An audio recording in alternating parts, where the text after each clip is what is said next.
following program deals with controversial subjects. The theories expressed are not the only possible interpretation.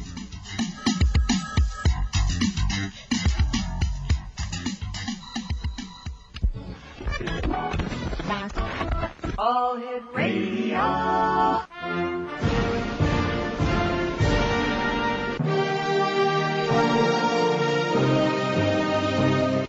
Welcome to the X Zone, a place where fact is fiction and fiction is reality. Now, here's your host, Rob McConnell.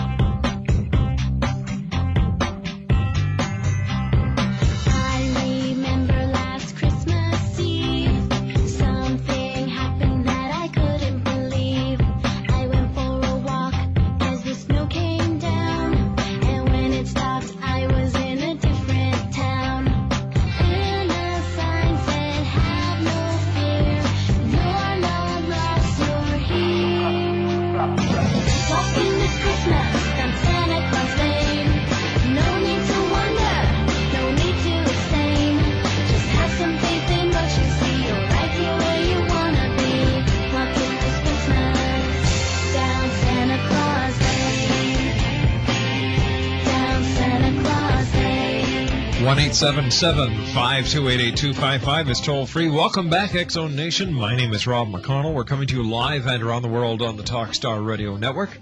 If you'd like to give us a call, 1-877-528-8255 is toll free throughout the U.S. and Canada, or email xzone@talkstarradio.com. This hour, our guest is Patrick Cooke. And Patrick talks to us on a regular basis about the Bible UFO connection. Hey, Patrick, how are you tonight? Good morning, Rob. Good morning. How are you, good sir? Busy these days, are you? Oh, definitely. As always. Very interesting program you have tonight. Well, thank you. I try to keep them interesting every night. Uh-huh. All right, so tell me, what's new with the UFO Bible Connection and the Oracle Research Institute? Well, we continue our research into all kinds of areas. I was just reviewing our notes on Christmas as relating to your show, and that's one of the areas that we cover in our doctrinal issue. But one of the fascinating things about our work is that two of the most recognized close encounters in the Bible happen at the birth of Christ. And the one of the most prominent is the Star of Bethlehem. Mm-hmm. And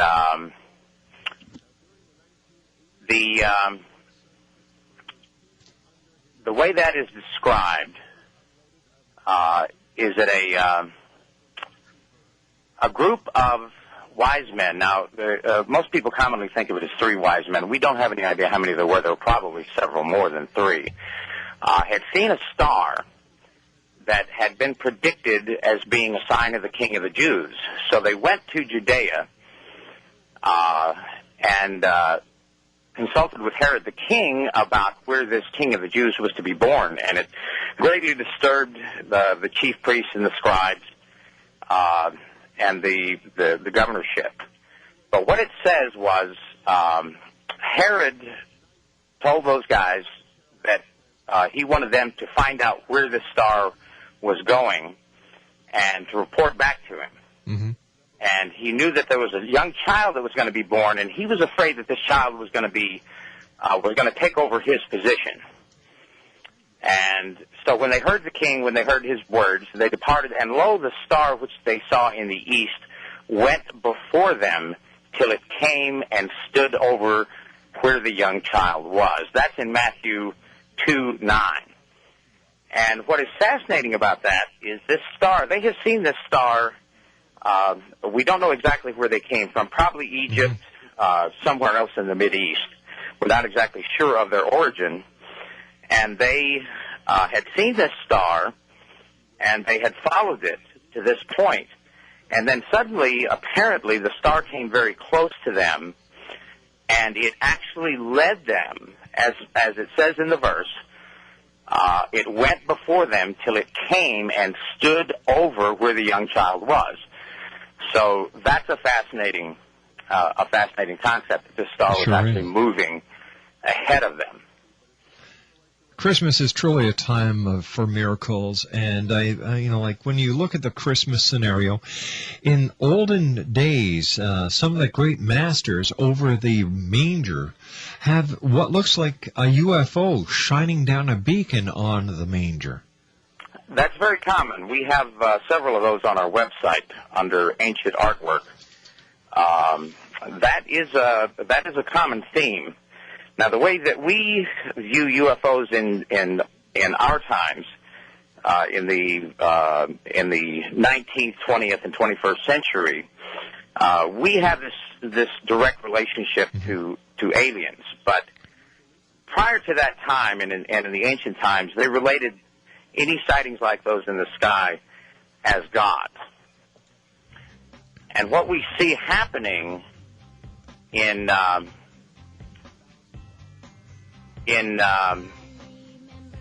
Patrick, hold on a thought. You and I have to go to a commercial break. Patrick Cooke is our special guest, www.BibleUFO.com. When I come back, I have an email from one of our listeners, Mary, who has a question for you, Patrick. And you and I will be back in 2 minutes as the X Zone continues right here on the Talkstar Radio Network. Don't go away now. Be back in 2. Walking this Christmas on Santa Claus Lane. No need to wonder.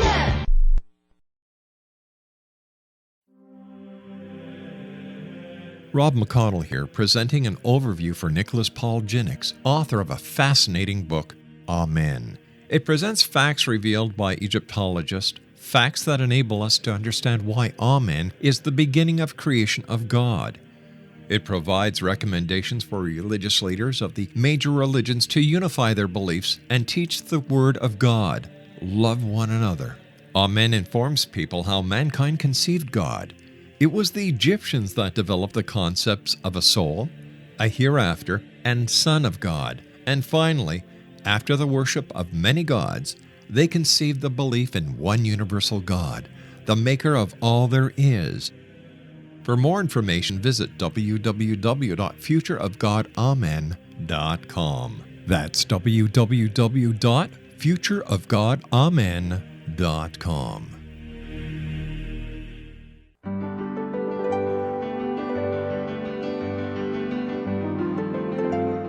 Named one of the world's greatest psychics, Elizabeth Joyce is now giving readings worldwide via Skype. Elizabeth Joyce is recognized for her clairvoyant ability to help find missing persons, her analysis of dreams, past life regression work, mediumship, and her accurate predictions. Elizabeth has been a frequent guest on the X Zone radio show with yours truly, Rob McConnell, now for several years. For an appointment with Elizabeth Joyce, call 201-934-8986 or Skype at elizabeth.joyce. And for more information, you can always visit Elizabeth Joyce online at www.new-visions.com.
Patrick Cooke is our special guest. His website is www.BibleUFO.com. Patrick, welcome back. Thank you.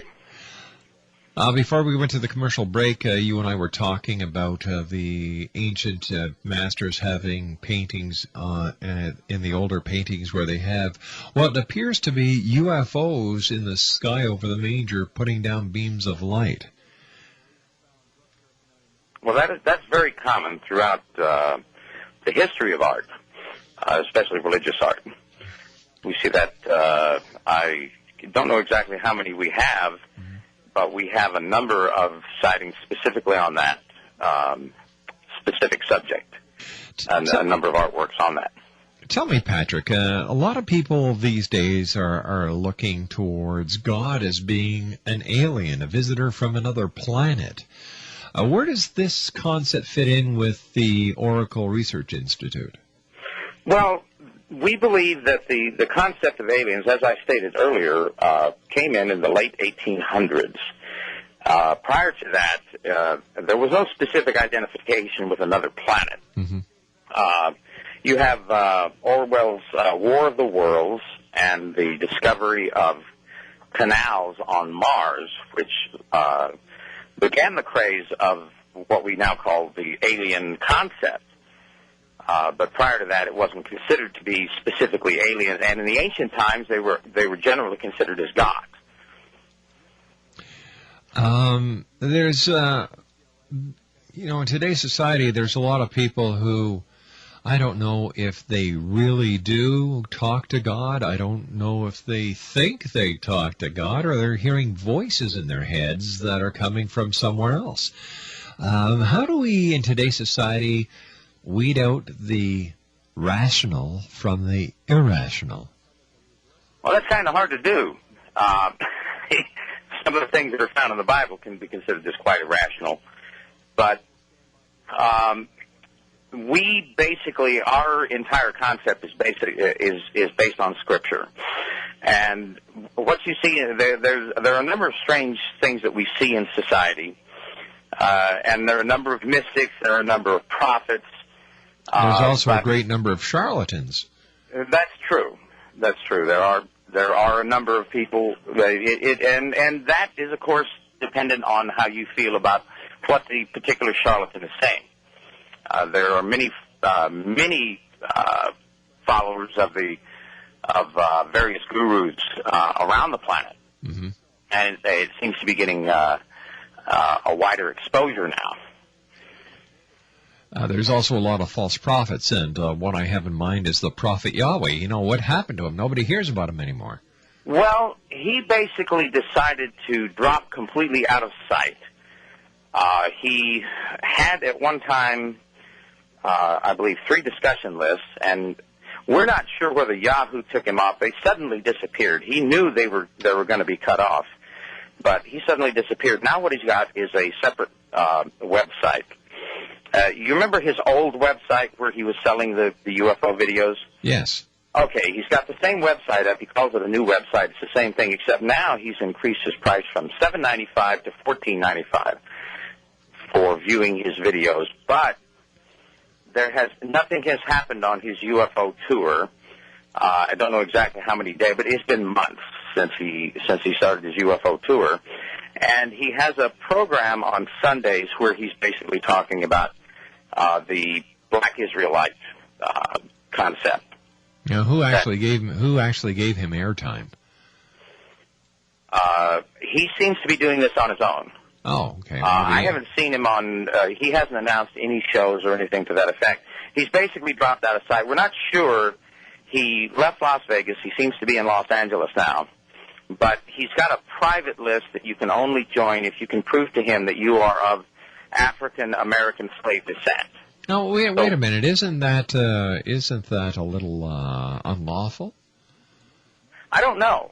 I really don't know whether you can exclude.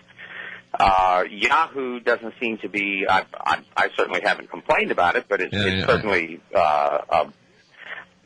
You can't join it unless you can prove to him that would seem to be exclusive. I know that Yahoo, I have a friend, as a matter of fact, who her discussion list was removed from Yahoo because she refused to allow men.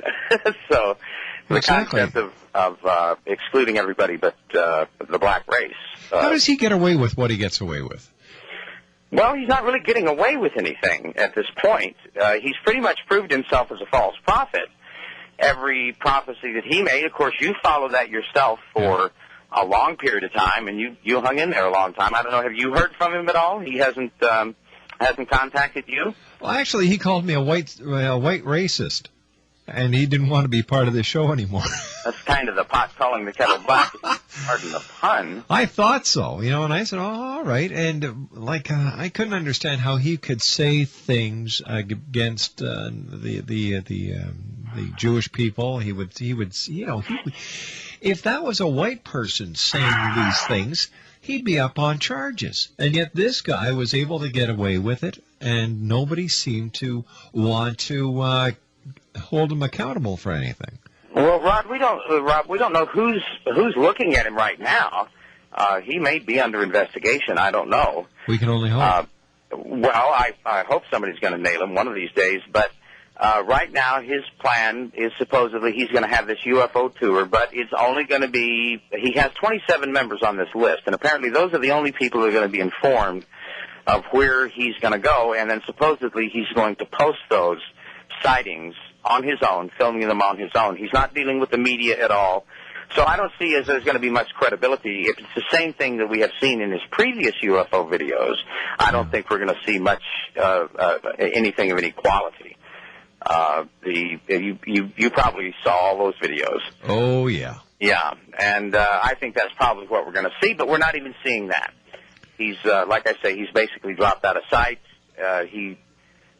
We don't know whether he seems to be only active on the weekends, which leads to a very strange, where is he? Why is he restricted from posting anything except on the weekends? So, and he sent out a couple of newsletters, but it's basically the newsletters from that site have been to tune into his broadcasts on Sunday.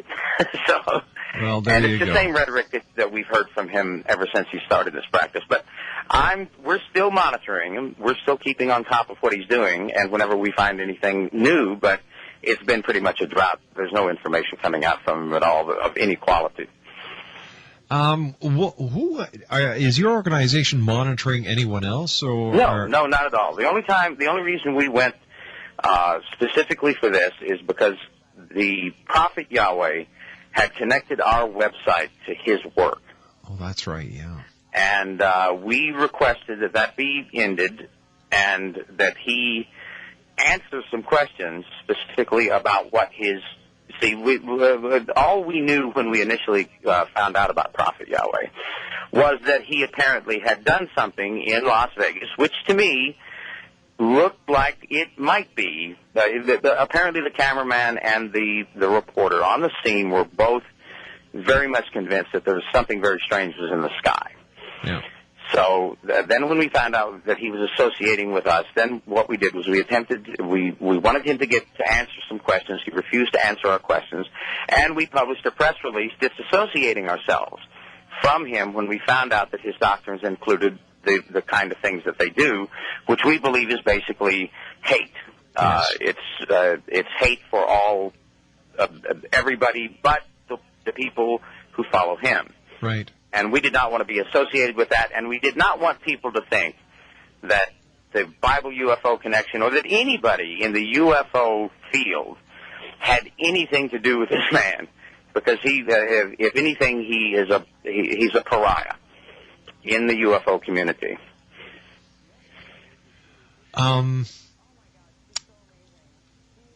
The Bible UFO Connection is as old as the Bible itself. There are a lot of ways of when you read the Bible in the year 2005, you can see the what I call the ET connection. You know, when you talk about the Nephilim, those who descended from the skies, when you listen to the stories of Ezekiel's wheel, there certainly seems to be an ET connection. What other examples of this connection can you give us? In the Bible? Yes. There are a number of them. The close encounters are very important. Jesus had a number of close encounters. Just a second.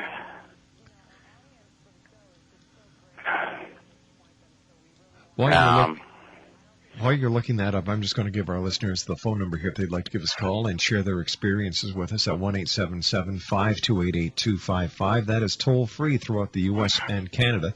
In fact, I've got an email here from Mary, who listens to us in Jacksonville, Florida. She says, "Hi, we have been studying the Bible and gleaning the metaphysical understandings from the terms recorded in the history of this time period and how it reflects on us now. My question is, do you know anything or have any understanding of what is in store for our world of the physical bodies on and around the time of 2012? Well, 2012 is a fascinating date. We don't pin any particular events to any particular dates, but that seems to be a variant. But the physical body concept, it's very hard to describe in just brief terms exactly what the Bible says about the destiny of mankind. But what we believe in a short phrase is that mankind and the earth is actually like a very large nursery for God. It says that God created man in his likeness and in his own image. Jesus stated that we are gods. Right. In the New Testament, the entire gospel of Jesus was about adoption into a family. The family which is described, what we believe is described in the Bible in the very first Patrick, hold on to that. I've got to take this commercial break. You and I will be back on the other side of the news and these breaks as the X Zone continues on the Talkstar Radio Network.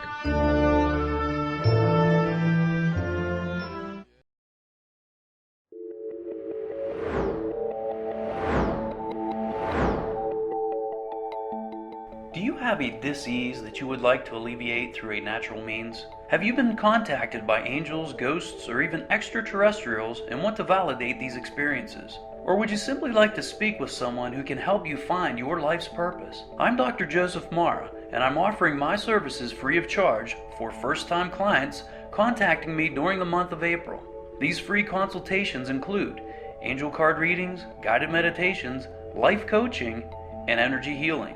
If you have always wanted to explore these types of experiences but were skeptical or simply could not afford them, then take advantage of this free special offer. Contact me through my website, aguidinglight, spelled LITE.com, to schedule your consultation today. Until then, I offer you love, light, and laughter.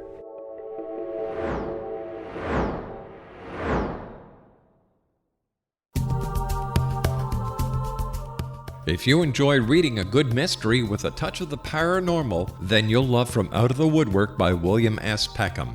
Sean Kennedy, a Toronto contractor, buys derelict houses, guts them, and turns them into multi-family dwellings. When Sean buys 29 Livery Lane, a century house in ruins, and starts the renovation, the house fights back. He is visited by ghosts of owners past. His visions are triggered by touching an oak mantle, reading a faded letter, opening an old locket, or opening a brand new casket in the basement. These visions will take you on a trip across southern Ontario from Niagara Falls to Toronto to Kingston. From Out of the Woodwork is now available in paperback and on your favorite electronic reader.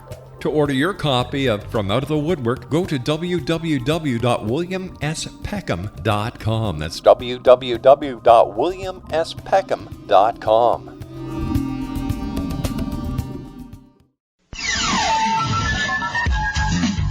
The following program deals with controversial subjects. The theories expressed are not the only possible interpretation.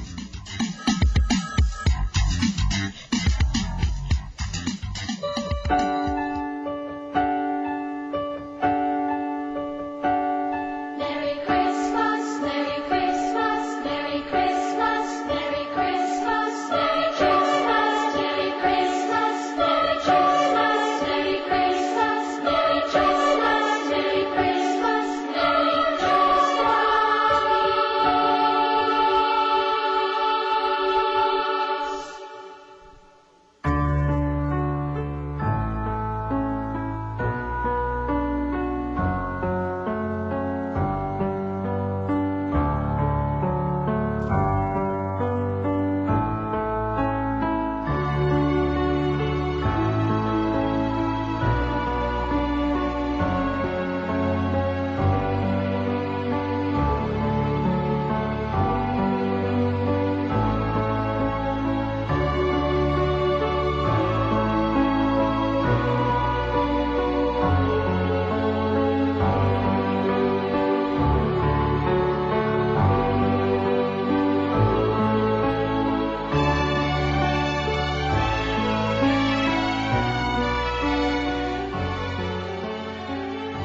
And welcome back to the X Zone. Patrick Cooke is our special guest. His website is www.BibleUFO.com. Patrick, thanks very much for being with us. How did you get involved in the UFO field?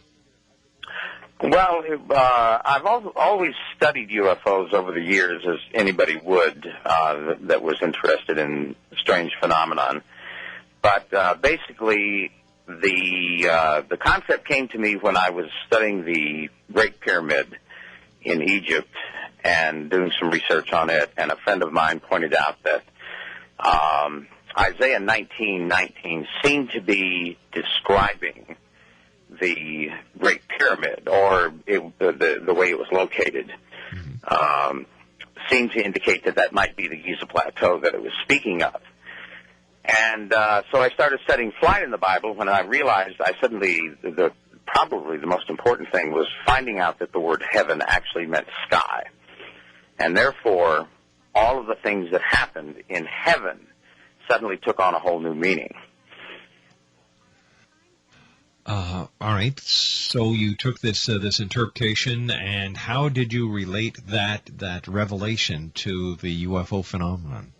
Well, basically, God was appearing in clouds and chariots, and the God and the angels were appearing in clouds and chariots, platforms, vessels, thrones, all kinds of individual objects, and described as different objects, and they were described as having flight characteristics, specifically ascending into the sky, descending to the ground, and hovering for long periods of time. And then people were seen coming in and out of these vehicles. So it appeared to me that what we were dealing with, and of course,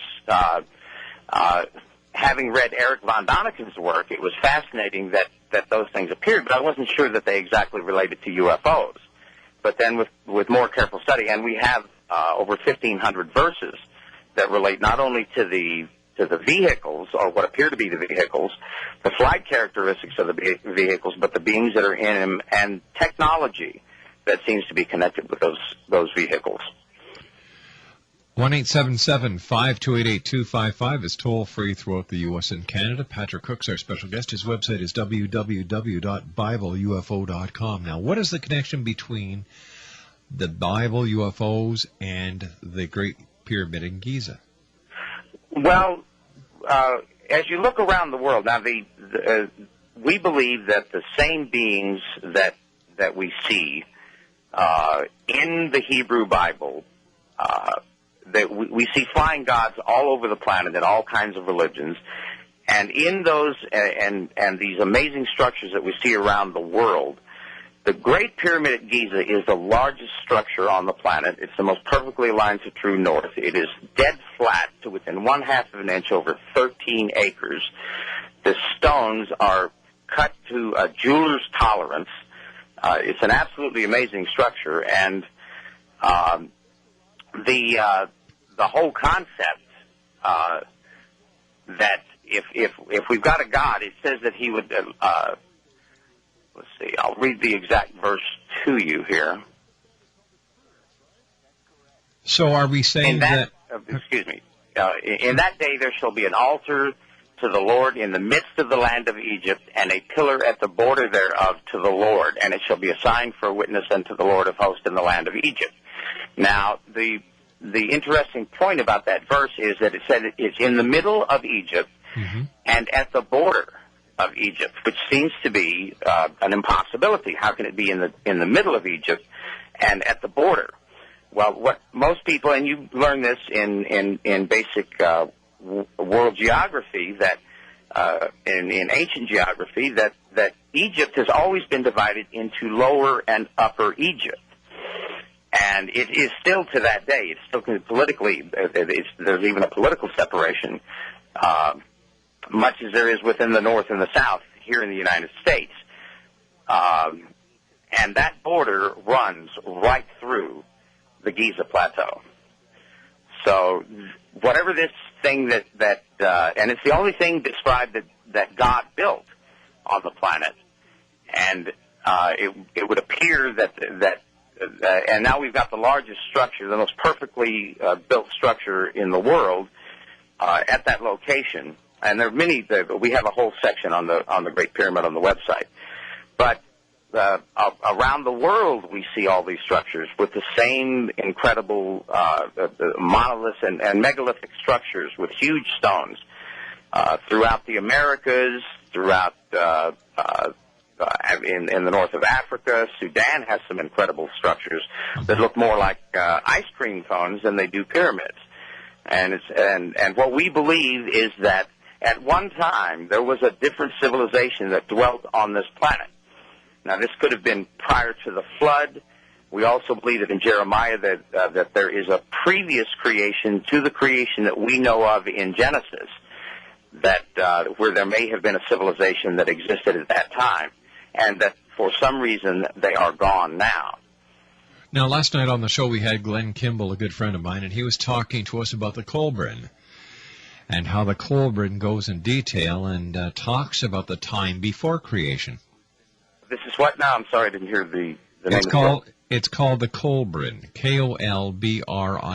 I'm sorry, I'm not familiar with that work. But anyway, what was it saying? Well, Glenn was telling us that in the Kolbrin it describes the time before creation and how the Kolbrin answers a lot of the mysteries or answers a lot of questions that the Bible raises. Well, that's fascinating. I'll have to check into that. But see, all we have to do is look at the archaeological record and the geologic record. We see an entire world prior to ours buried in the fossil record. So obviously there was something here before. Now, it's amazing that the church, and you'll actually hear this within the mainstream church, that this is actually a deception of Satan to throw people off and get them to worship evolution and take them away from God. But the record does exist. There is something there. And then we also have what we know as UPART, out-of-place artifacts. Screws in lumps of coal and gold chains in limestone deposits and things like that. So there definitely appears in the geologic record. See, we may not be talking about just one creation prior to the creation that we see in Genesis. There may have been many. We don't know how many evolutions this planet has gone through insofar as being destroyed. And what we see the planet here in the beginning of creation, and it is covered with water. But there appears to be within the very first words of creation, in the words tohu and bohu, that there may have been a creation and a destruction and a recreation. Just from the translation, that's very complicated, but just from the translation of those words. So we definitely believe that the geologic record shows it, that there was a different biosphere than we have on our planet today.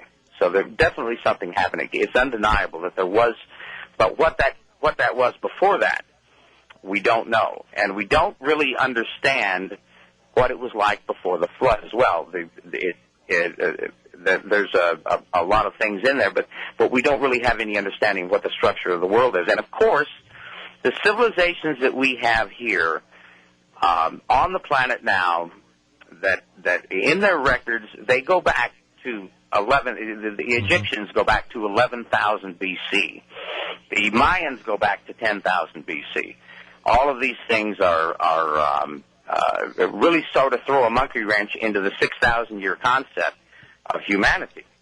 What we believe may have happened, now you see two creations of mankind in the Bible. You see him being created, and then you see God specifically creating Adam and putting him in the Garden of Eden.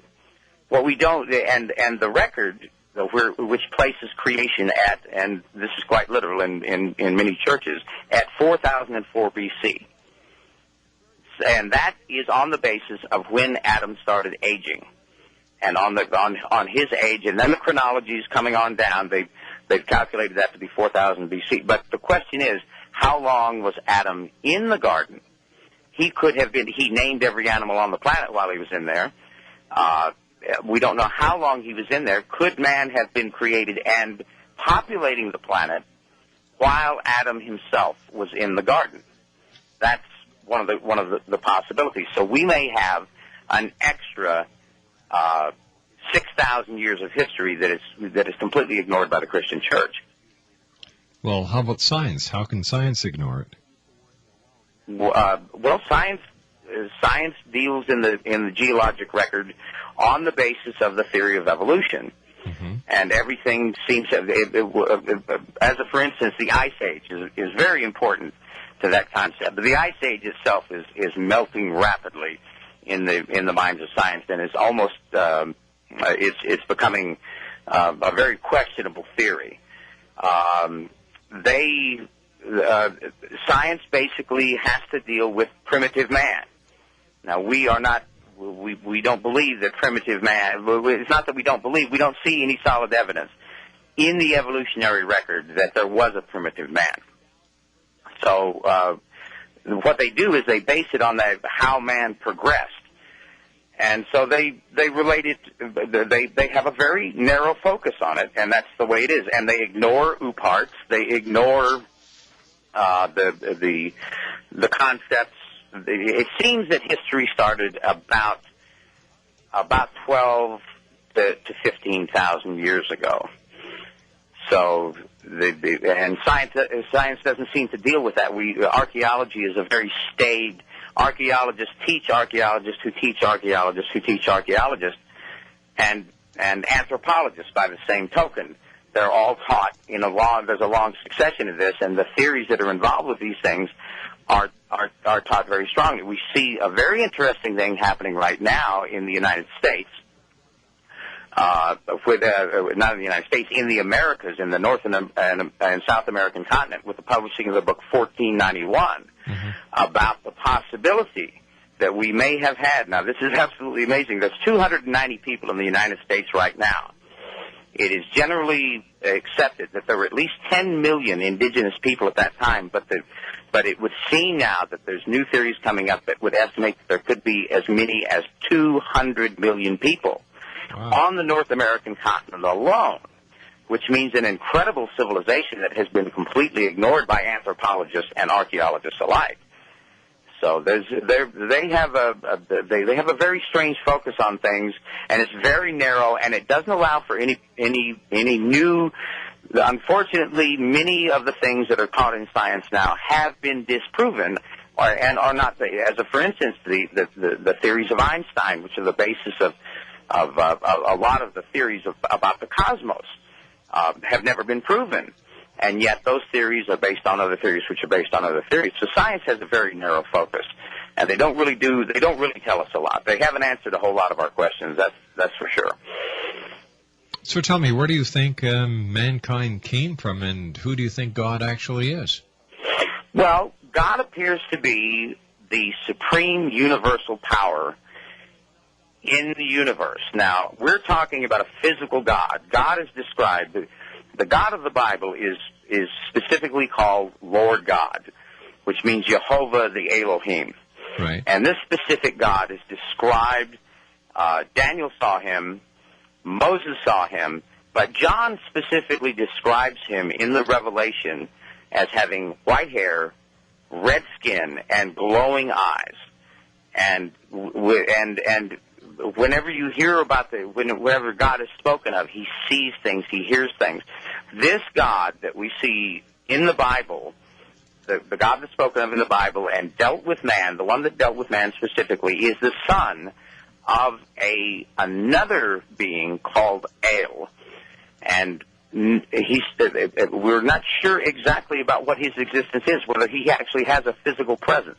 He seems to be an energy force, somewhat like the force that you see in Star Wars. Mm-hmm. That seems to be the concept about the actual big God, the Almighty, the Father of this God, Jehovah, who became Jesus Christ in the Old Testament. And then the only relationship we actually see with that God, the Father, is when he was telling people, witnessing to people that this was his son. And he wanted to make that clear from clouds, actually, when those pronouncements were made. All right, stand by, Patrick. You and I have to take our final break. Patrick Cooke is our very special guest, and it's always nice having you on the show, Patrick. Patrick's website is www.bibleufo.com.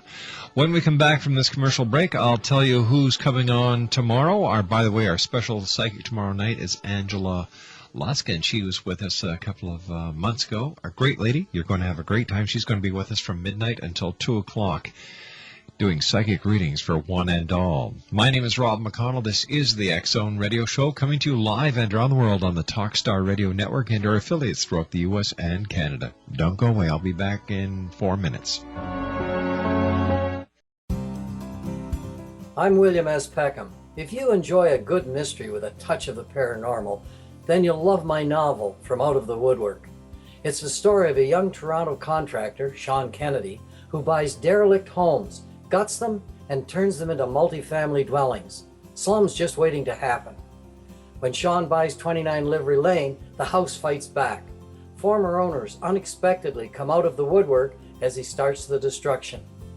The apparitions come to him when he touches old books, reads hidden letters, rummages through old boxes, finds a locket, or reads a discovered manuscript of a murder mystery.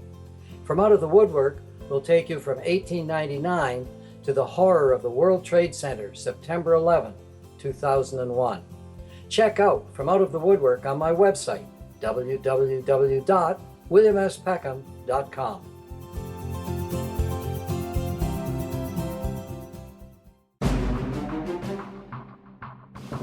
The new nonfiction book, Razor of Madness, is similar to cult movies like Clockwork Orange, Dragon's Tattoo, or The Other Side of Hell. Wayne Morin Jr. and Thomas Lee Howell will expose widespread and systematic deficiencies in this thought-provoking tell-all novel. Mind control rages among scholars in law schools. Human rights are ignored while thought reform and mental manipulation are accepted practices used as behavior modification. Dr. Louis Jolyon West comes to mind. Media and public scrutiny shows that United States mental hospitals are in fact destructive murder industries. Razor of Madness expose novel details this epidemic through an in-depth professional and personal investigation. For decades, there has been a revolving door policy that still releases killers and pedophiles back into society. The maestro of mind control continues to haunt America to this very day. Razor of Madness is available in paperback or as a downloadable ebook at Amazon.com.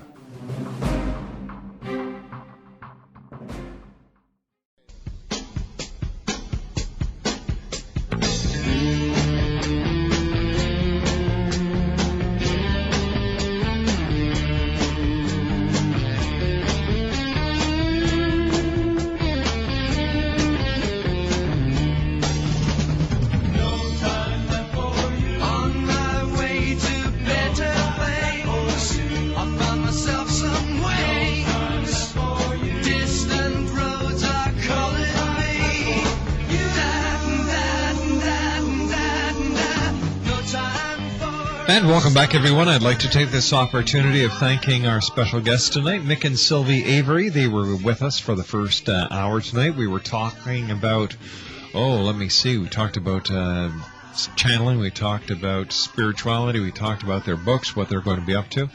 And, of course, Mick channeled Gregory Hay for us, and he gave us a little insight into what's going to be happening in the year 2006. Keith Blanchard, who talks to God and aliens, was with us. We talked about his new book, The Divine Principle, Anchoring Heaven and Earth. Rondi Hillstrom Davis talked to us about together creating family traditions, not only at Christmas, but throughout the rest of the year. And, of course, Patrick Cooke, the Oracle Research Institute, talking about the UFO God connection. On tomorrow night's show, we have Zoe Kasher. She's going to be talking about the World Almanac of Facts for 2006. Scorpiano will be back, talking about interdimensional paranormal activity and sightings. And then our special mystery guest for tomorrow night is Angela Lusk. And we look forward to having you join us here tomorrow night on the X Zone, heard on the Talkstar Radio Network and our affiliates throughout the U.S., Canada, and the world. Patrick Cooke, first of all, thanks very much for joining us tonight, Patrick. To you and yours, a very Merry Christmas and nothing but the very best for the year 2006. It's always a pleasure having you here on the show with us. Well, thank you very much, Ron. Same to you, Rob. The UFO God connection, do you think that we'll ever find the truth out?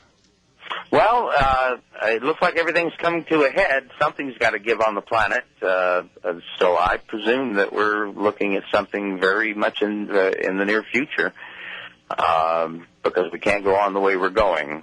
It's getting a little bit too rough out there. I've got a comeback from Mary, who asked us a question earlier tonight. And her email is, I was very impressed with what Patrick had to say to my question. We always hear such esoteric terms in our destiny. And as for the timetable, I agree. It is hard to pin down to at any time because in the Bible we are told it will come as a thief in the night. In checking out your web page, I am impressed with your work, especially our connections with the true nature of God and how all this is hidden from us. I have to spend some more time reading your work. Thank you again. It is greatly appreciated. So there you go, Patrick. We made somebody happy that's a today. very nice compliment. I'll forward a copy of that email to you. Thank you. Patrick, we have to say goodnight for now, but as always, take care of yourself, and we look forward to having you back on the show in the year 2006. And if you hear anything about Prophet Yahweh, let me know. I certainly will do that, Rob. Take care, buddy. Evening. You too. Bye-bye. Well, morning, as it were to you. That's right. All right, Patrick, thanks very much. www.BibleUFO.com. Well, that brings us to the end of another show here on the X Zone. Wow, where does the 4 hours go? I'll be back tomorrow night. We've got, Zoe Kasher talking about the World Almanac, Scorpiana, and, of course, Angela Lusk will be doing psychic readings for one and all from midnight until 2 a.m. Eastern. To my producer at White Springs, where we have our teleport that takes this show up to 2 satellites and around the world on Talkstar Radio Network.